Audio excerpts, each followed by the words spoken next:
ಕಾಶ್ಮೀರದ ಪಹಲ್ಗಾಮಲ್ಲಿ ಉಗ್ರರ ಗುಂಡಿಗೆ ಬಲಿಯಾದಂತಹ ಶಿವಮೊಗ್ಗ ಮೂಲದ ಮಂಜುನಾಥ್ ಅವರ ಪಾರ್ಥಿವ ಶರೀರ ಈಗ ಇನ್ನು ಕೆಲವೇ ಕ್ಷಣಗಳಲ್ಲಿ ಶಿವಮೊಗ್ಗಕ್ಕೆ ಆಗಮಿಸಿದ್ದು ಅಂತಿಮ ಸಂಸ್ಕಾರಕ್ಕೆ ಈಗಾಗಲೇ ಸಿದ್ಧತೆಗಳನ್ನು ನಡೆಸಿರುವಂಥದ್ದು. ಜಿಲ್ಲಾಡಳಿತ ಹಾಗೆ ಕುಟುಂಬಸ್ಥರು ಈಗಾಗಲೇ ಅಂತಿಮ ಸಂಸ್ಕಾರಕ್ಕೆ ಸಿದ್ಧತೆಗಳನ್ನು ನಡೆಸಿದ್ದಾರೆ.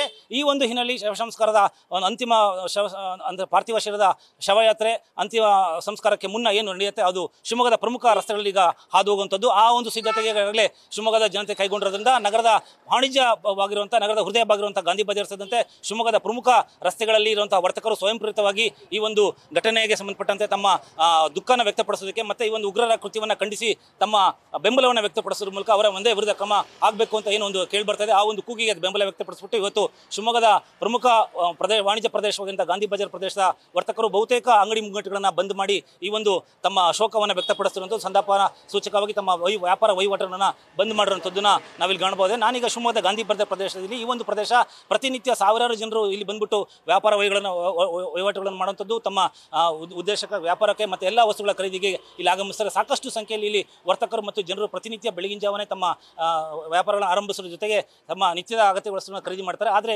ಇವತ್ತು ಈ ಒಂದು ಪ್ರದೇಶದಲ್ಲಿ ಒಂದು ರೀತಿಯ ಅಘೋಷಿತ ಬಂದ್ ವಾತಾವರಣ ಇದೆ. ಬನ್ನಿ ಈ ಸಂದರ್ಭದಲ್ಲಿ ಈ ಒಂದು ಪ್ರದೇಶದ ಗೌರವ ಅಂದರೆ ವರ್ತಕರ ಸಂಘದ ಗೌರವಾಧ್ಯಕ್ಷರುವಂತಹ ಮತ್ತು ಈ ಭಾಗದ ಪ್ರಮುಖರಾಗಿರುವಂತಹ ಎಕ್ಸ್ ಕಾರ್ಪೊರೇಟರ್ ಆಗಿರುವಂತಹ ರಮೇಶ್ ಅವರು ನಮ್ಮ ಜೊತೆ ಇದ್ದಾರೆ. ಅವ್ರ ಜೊತೆ ಮಾತಾಡೋಣ.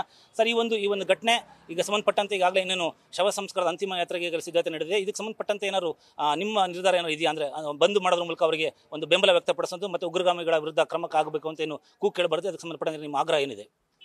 ಜನರ ಕೂಗನ್ನು ಎಲ್ಲ ಜನರಿಗೂ ತಲುಪಿಸಿರೋಂಥ ನ್ಯೂಸ್ ಫಸ್ಟ್ಗೆ ಮೊದಲಿಗೆ ಧನ್ಯವಾದಗಳನ್ನ ಸಲ್ಲಿಸ್ತಾ, ಇವತ್ತು ದೇಶ ಕಂಡಿರೋಂಥ ಒಂದು ಕೆಟ್ಟ ವಾತಾವರಣಕ್ಕೆ ಹೋಗ್ತಾ ಇದೆ.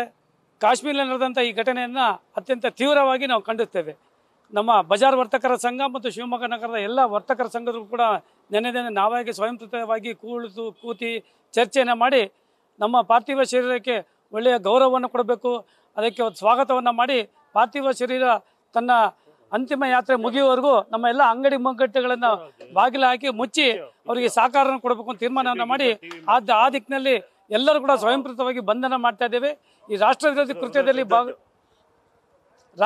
ಕೃತ್ಯದಲ್ಲಿ ಭಾಗವಹಿಸುವಂಥ ನೇರವಾಗಿ ಪಾಕಿಸ್ತಾನ ಭಾಗವಹಿಸಿದೆ. ಅದರ ಮೇಲೆ ನೇರವಾಗಿ ಯುದ್ಧವನ್ನು ಘೋಷಣೆ ಮಾಡಬೇಕು, ಪಾಕಿಸ್ತಾನಕ್ಕೆ ಸರಿಯಾದ ಸಮಯ ಅವರಿಗೆ ಸರಿಯಾದ ಬುದ್ಧಿಯನ್ನು ಕಲಿಸಬೇಕು ಅಂತೇಳಿ ಆ ದಿಕ್ಕಿನಲ್ಲಿ ನಾವು ಇಡೀ ದೇಶದ ಏನು ಆಡಳಿತ ಮಾಡ್ತಾರೆ ಮೋದಿಯವರ ಜೊತೆಗಿದ್ದೇವೆ, ಅಮಿತ್ ಶಾ ಅವರ ಜೊತೆಗಿದ್ದೇವೆ. ಅವರು ಮುನ್ನುಗ್ಗಬೇಕು, ತಕ್ಷಣವೇ ಕ್ರಮ ತಗೊಳ್ಬೇಕು ಅಂತೇಳಿ ನಮ್ಮ ಆಕ್ರೋಶ ಭರಿತವನ್ನು ನಾವು ಬಂದ್ ಮಾಡೋ ಮೂಲಕ ವ್ಯಕ್ತಪಡಿಸ್ತಾ ಇದ್ದೇವೆ. ಈಗ ಶಿವಮೊಗ್ಗ ಬೇರೆ ಸಂದರ್ಭಗಳಲ್ಲಿ ಬೇರೆ ಘಟನೆಗೆ ಸಂಬಂಧಪಟ್ಟಂತೆ ಬಂದ್ ಆಚರಿಸಿದ ಉದಾಹರಣೆಗಳಿದೆ, ನಿದರ್ಶನಗಳಿದೆ. ಆದರೆ ಈ ಒಂದು ಪರಿಸ್ಥಿತಿ ಬೇರೆ, ಇಂತಹ ಸಂದರ್ಭ ನಿರೀಕ್ಷೆ ಮಾಡಿರಲಿಲ್ಲ. ಅಂದರೆ ಇಂತಹ ಸಂದರ್ಭದಲ್ಲಿ ವರ್ತಕರ ಒಂದು ಸ್ಪಂದನೆ ಯಾವ ಥರ ಸಿಗ್ತಾ ಇದೆ ನಿಮಗೆ?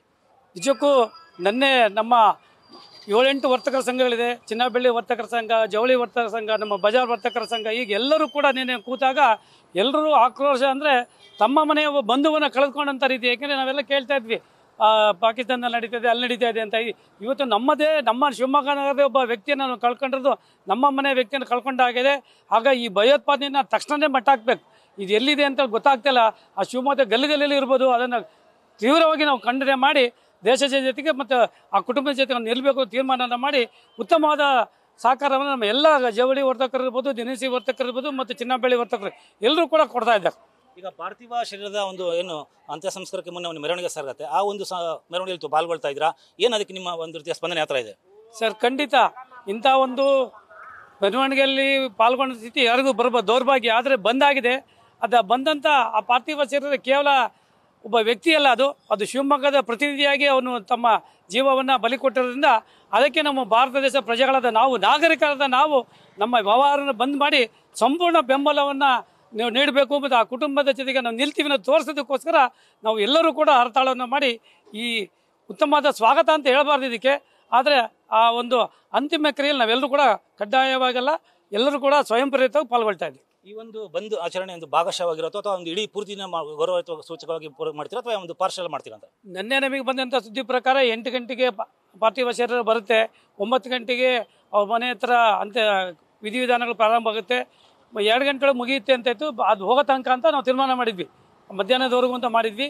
ಈಗ ಸಮಯ ಮುಂದೋಗಿದೆ, ನಾವು ಕುಳಿತ ತಕ್ಷಣದಲ್ಲಿ ತೀರ್ಮಾನ ಮಾಡಿ ನಮ್ಮ ಯೋಚನೆ ಚಿಂತನೆ ಇರೋದು ಪಾರ್ಥಿವ ಶರೀರ ನಮ್ಮ ಏರಿಯಿಂದ ಪಾಸ್ ಆಗೋರು ನಾವು ಕಡ್ಡಾಯವಾಗಿ ಬಾಗಿಲಾಗಬೇಕು ಅಂತ ತೀರ್ಮಾನ ಮಾಡಿದ್ದೇವೆ. ಇದು ಶಿವಮೊಗ್ಗದ ಬಜಾರ್ ವರ್ತಕರ ಸಂಘದ ಅಧ್ಯಕ್ಷರಾಗಿರುವಂಥ ಗೌರವ ಅಧ್ಯಕ್ಷರಾಗಿರುವಂಥ ರಮೇಶ್ ಅವರ ಮಾತು. ಈ ಒಂದು ಘಟನೆ ನಿಜವಾಗ್ಲೂ ನಾವು ಎಕ್ಸ್ಪೆಕ್ಟ್ ಮಾಡಿರಲಿಲ್ಲ. ಆದರೆ ಇಂತಹ ಸಂದರ್ಭದಲ್ಲಿ ನಾವು ಅವ್ರ ಜೊತೆಗೆ ನಿಲ್ಲಬೇಕಾಗುತ್ತೆ, ದುಃಖ ತತ್ತ ಕುಟುಂಬದ ಜೊತೆಗೆ ನಿಲ್ಲಬೇಕಾಗುತ್ತೆ. ಮತ್ತು ಈ ಒಂದು ಸಂಬಂಧಪಟ್ಟಂತೆ ಸರ್ಕಾರ ಉಗ್ರಗಾಮಿಗಳ ವಿರುದ್ಧ ಕಠಿಣ ಕ್ರಮಗಳು ಜರುಗಿಸುವ ಮೂಲಕ ಅವರಿಗೆ ಒಂದು ತಕ್ಕ ಪಾಠವನ್ನು ಕಲಿಸಬೇಕು ಅಂತ ಹೇಳ್ಬಿಟ್ಟು ಅವರ ಆಗ್ರಹವಾಗಿದೆ. ಕ್ಯಾಮರಾಮನ್ ರಮೇಶ್ ಜೊತೆಗೆ Prasanna, news first Shivamogga. News first ನಿರ್ಭೀತಿಯಿಂದ ನಿಮ್ಮ ಪರವಾಗಿ.